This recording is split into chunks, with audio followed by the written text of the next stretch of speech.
जो कैंसर ठीक होने। अस्सलाम वालेकुम। चलिए आज सब मिलकर देखते हैं गोबर किंग इंडिया के जो अंधभक्तों को बरगला के रखने का काम कर रहे हैं। तो चलिए मिलकर वीडियो को देखते हैं। चाहे गोबर गाय का हो, भैंस का हो या किसी का हो, गोबर गोबर होगा। लेबोरेटरी की बात इन्होंने कही है, कैंसर ठीक होने की बात कही है। मैं अभी लाइव या रिकॉर्डेड इस पे चैलेंज करता हूं, मरीज इनका मॉनिटर मैं करूंगा, कैंसर है, जांच कराऊंगा, ठीक करें।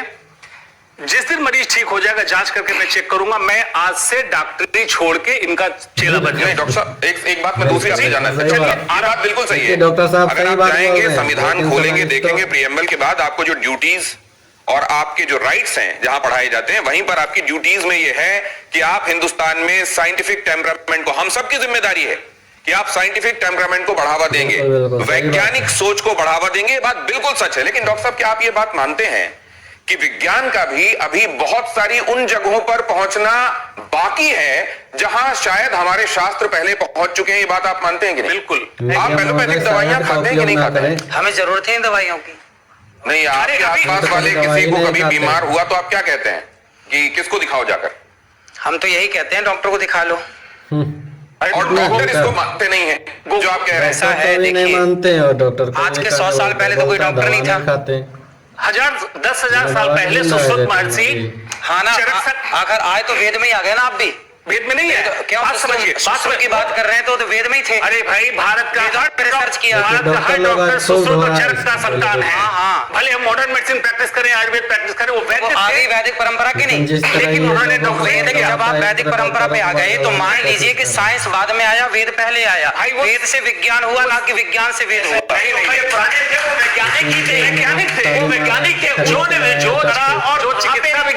वही वैदिक वैज्ञानिक इसको भी बता गए हैं कि गाय के गोबर शक्ति है। कहाँ पे लिखा हुआ है? संहिता में लिखा हुआ है। मैं आपको बता दूंगा, 1000 जगह। महाभारत पढ़ लीजिए आप। संहिता बताइए, जो चरक, सुश्रुत, बागभट्ट, इनकी संहिता बताइए, श्लोक बताइए, मैं अभी प्रूफ करता हूं। आपने मेरे को पहले बोला होता ना कि विषय है, मैं लेके आता आपको दिखाया।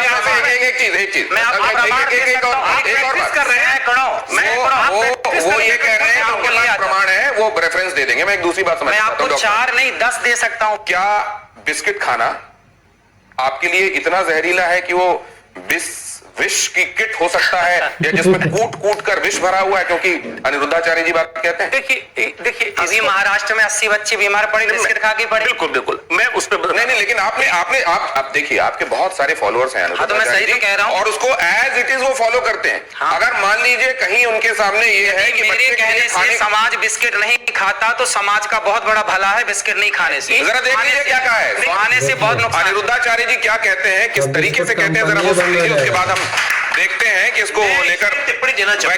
वैज्ञानिक प्रमाण क्या कहते हैं जी। बिस्कुट का मतलब क्या है? बिस्किट का मतलब क्या है? Whisky kit. विस मतलब जहर की किट मीन्स बिस्किट। बिस्कुट जिसमें विष कूट कूट के भरा हो वो बिस्कुट। और आप लोग चाय और बिस्किट खूब खाते हैं। तो फिर बाकी चीजों के संदर्भ में, क्योंकि ये तो कहा जाता है कि जो पैकेज्ड है वो उतना बढ़िया नहीं है जितना फ्रेश है।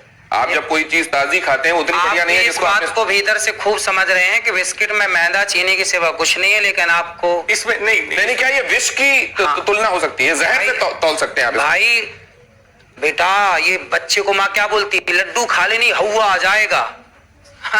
तो हवा क्या है? कोई यहाँ थोड़ी जाता है। दीवारों के कान होते हैं, तो आपकी दीवारों के कान हैं? तो आपने मुहावरा इस्तेमाल किया है। आपने तो मुहावरा इस्तेमाल किया ना, क्योंकि विश हिंदी का वर्ड है and wish is English. Biscuit का मतलब बेसिकली है कि मैदा अच्छा नहीं होता, हाँ। पर वो विष नहीं है।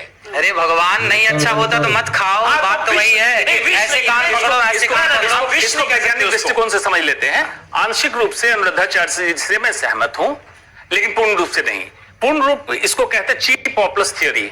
कुछ ऐसी कंट्रोवर्सी करो, विष कूट इस टाइप का कुछ करो जिससे आप पॉपुलर हो जाओ। नहीं, पॉपुलर के अलावा आप एक चीज देखिए, आप बिस्किट कहते हैं या कुछ लोग उसको बिस्कुट कहते हैं अलग अलग जगहों पर। जब आपको कहेंगे तो आपको ये सीख दिमाग में आएगी कि ये विष इसके साथ जोड़ा था, बिल्कुल, अनिरुद्धाचार्य जी ने, और आप उसको खाने से शायद बचेंगे। बिल्कुल सही है ना। लेकिन अगर ये ना कह के अनिरुद्धाचार्य जी आप ये कहें कि आप ताजा खाइए, Exactly. ताजा पकाइए, ताजा खाइए, आप जो डब्बा बंद है बहुत दिनों से पैकेट में है उसको मत खाइए, तो ये क्या ये ज्यादा साइंटिफिकली सही नहीं होगा और आप विवादों से भी बचेंगे? आगे की वीडियो में सब तो कहा गया, पर आप सुन कहाँ रहे हैं? आप तो केवल 5 सेकंड का सुन रहे हैं। आगे तो कुछ भी और भी तो कहा गया है। हम तो 3 घंटे कहते हैं, आप सुनने को कहाँ तैयार है? आप तो सुन बस वही रहे हैं जो आपको चाहिए। महाराज जी आप एक सेकंड, जो ह्यूमन माइंड होता है ना, एक सेकंड वही पकड़ता है एक जो सेकंड वो सुनना चाहता है। अश्विनी जी मैं दूसरी बात सही है, पर हम तो बोलते आगे और भी, हम तो ये बोलते हैं आप अनाज खाइए। आप मुझे कह सकते हैं आप पूरा नहीं सुनते, आप डॉक्टर साहब को कह सकते हैं, लेकिन जब कई महामंडलेश्वर आपसे आकर पूछने लग जाते हैं कि विज्ञान तो छोड़ो, विज्ञान तो छोड़ो, आप तो शास्त्र में भी एनक्रोच करते हो। आपने बता दिया कि शिव जी जो हैं वो उनके जीजा हो गए कृष्ण। दिखाओ वीडियो कहाँ है? आपने फिर माफी किस चीज की मांगी? भाई कई बार गलती ना होने पे भी माफी मांग लेना समझदारी होती है, ये तो समझो। यदि आपके पास प्रूफ है तो दिखा दीजिए आप। नहीं तो आपने कहा नहीं और आपने माफी मांग ली। फिर और इतने हमारे महामंडलेश्वर समाधान निकल रहा तो निकाल लो ना। कई महामंडलेश्वरों ने जिन्होंने ये कहा, तो समझदारी है। अच्छा वो जो आपने बात कही थी कि भगवत गीता में राधा जी का नाम जो है, हाँ है भागवत में, आपने उसमें जब उन्होंने माइक छीन लिया और आपसे कहा कि वो तो उनकी विचारधारा है, तो आप उनको गुरुजी करके मनाते रहे। भाई वो तो मेरे गुरु तुल्य, आप भी मेरे गुरु तुल्य हैं, इसमें क्या है? नहीं तो अगर मैं गलत कह रहा हूं है वो गलत नहीं है, मेरा पक्ष गलत नहीं, मैं कैसे मान लूं कि पक्ष गलत? भाव सुनिए, भावग्राही जनार्दना, बच्चा रोटी कहता है और एक छोटा बच्चा तोती कहता है, तो क्या बच्चे का तोती कहना गलत है? भाई ये तो समझदार के लिए सारा है ना, कोई रोटी मांग रहा है तो आप समझदार है। लिखा शास्त्रों, भावग्राही जनार्दना, भगवान भाव के भूखे हैं ना कि वस्तु के भूखे। शब्दावली, व्याकरण, शब्दावली ये आपके और हमारे बीच में हो सकता है, पर भगवान के बीच में भाव है। पर नारी पैनी छुरी 3 तरफ से खाए, धन हरे यौवन हरे और घोर नरक ले जाए।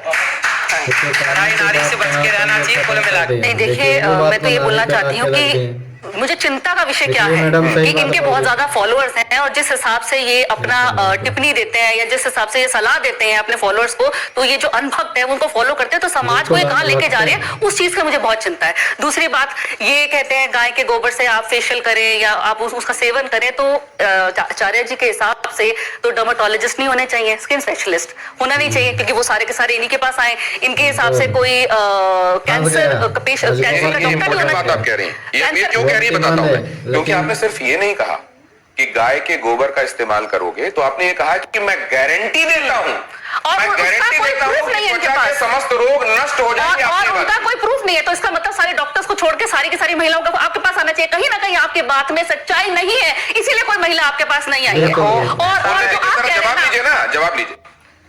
देखो ऐसा है, ये सारी बातें जो हम कह रहे हैं ना, ये अभी आप लोगों की समझ के परे हैं। जब आप शास्त्रों को पढ़ेंगे, सत्संग करेंगे, गाय के बारे में, अब ये ऐसे ही बातों को बरगलाते रहता है। और मेरे ऐसी वीडियो देखने के लिए मेरे इस चैनल को सब्सक्राइब कीजिए। आज बस इतना ही, ज़्यादा से ज़्यादा इस वीडियो को शेयर कीजिए ताकि ज़्यादा लोगों तक, अनुभक्तों तक ये वीडियो पहुंच सके, उनको करारा जवाब मिल सके। अस्सलाम वालेकुम, जज़ाकल्लाह खैर।